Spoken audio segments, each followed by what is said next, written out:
So ayan mga kalakay, magpi-plate tayo ng ating Bicol Express ni Ilocano. Ayan. Sarap. Diba? Masarap pag nag-golden brown yung karne ng baboy.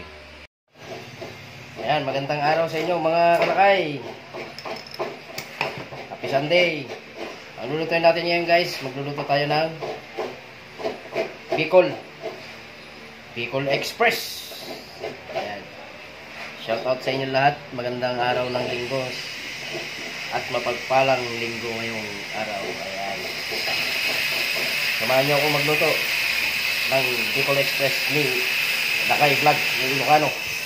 Ayan. Ayan mga kalakay, ang aking kakapudkod ng nyog. Ang aking asawa. Pinupudkod ka na. Bilis niya magpudkod ng nyog eh. Ayan.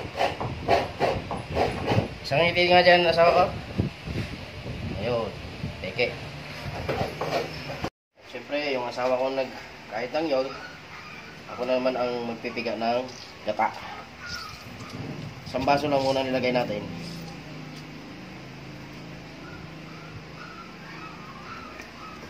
Kunin muna natin yung kanyang kakang gata bago pipigaan natin ulit ng pangalawang gata.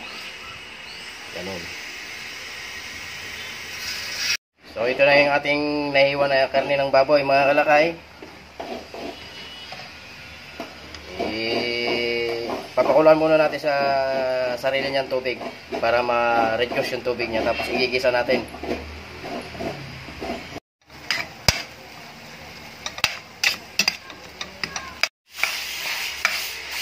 Yan mga kalakay, nagmamasikan na siya. Okay lang, mag-golden brown pa natin yan.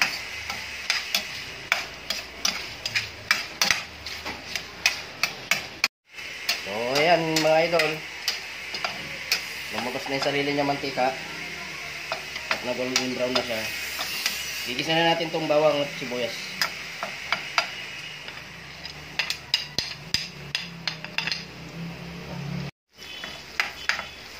Unahin natin ang bawang.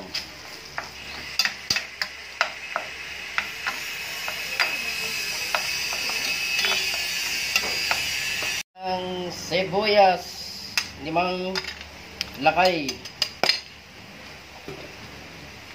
May halo-halo.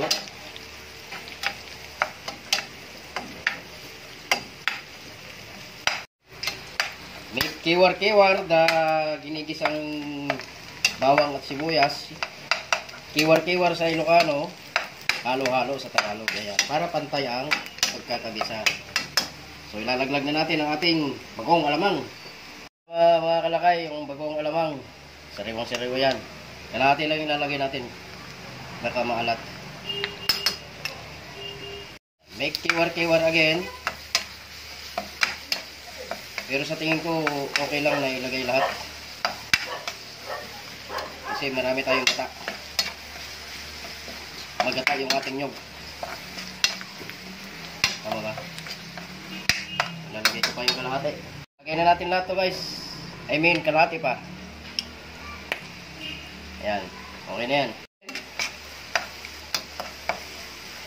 Gisa muna natin siya sa mantika ng baboy. Ayan. Pag sumarap ang ating ulam, ang salarin, ang magic, siya ang salarin, kaya sumasarap ang ating ulam. Oops, okay na yan.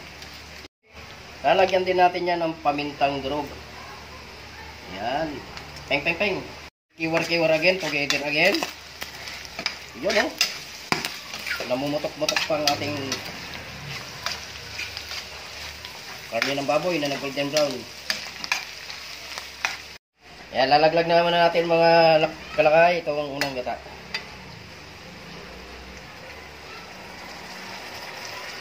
Ayan.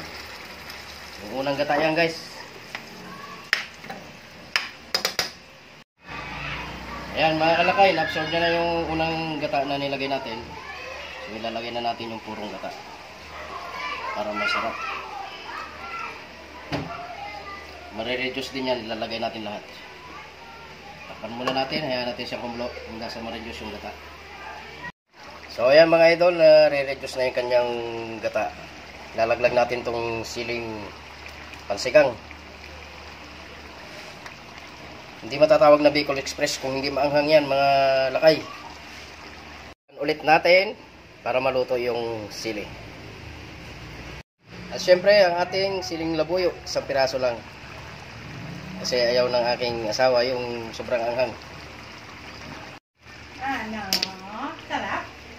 Ha? Pati ka umiiyak sa kanya. Oh, first time ka lang niyang pinagda. Ikaw Ako 2 beses na tatak. Isita namin. Nasisira naman yun.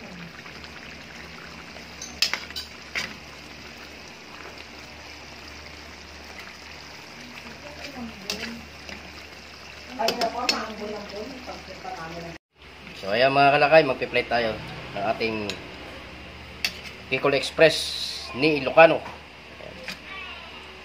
Sarap. Diba? Masarap pag nag-golden brown yung karne ng baboy. Ayan na ang ating Bicol Express. Naglalatik mga idol. Sarap. So kakain na tayo mga idol. Salamat sa inyong panonood. Tuloy-tuloy lang po sa pagsuporta mga kalakay, mga idol, sa aking mga video. At marami pa tayong ibabahaging lutong pagkain, lehitimong pagkain ng Pinoy. Ayan. Papa Ilocano, Tagalog, lahat ng luto. Ayan, salamat sa inyong panonood. Bye-bye. Happy Sunday. Ayan, kain na tayo guys.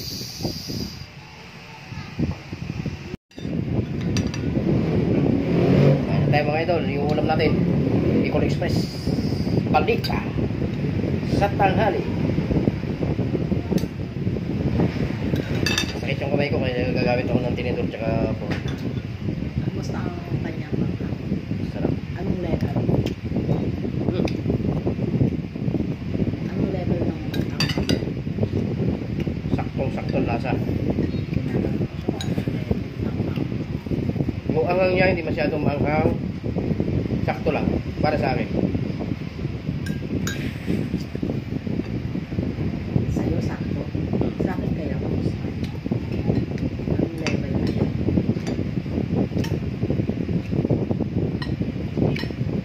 Sarap guys.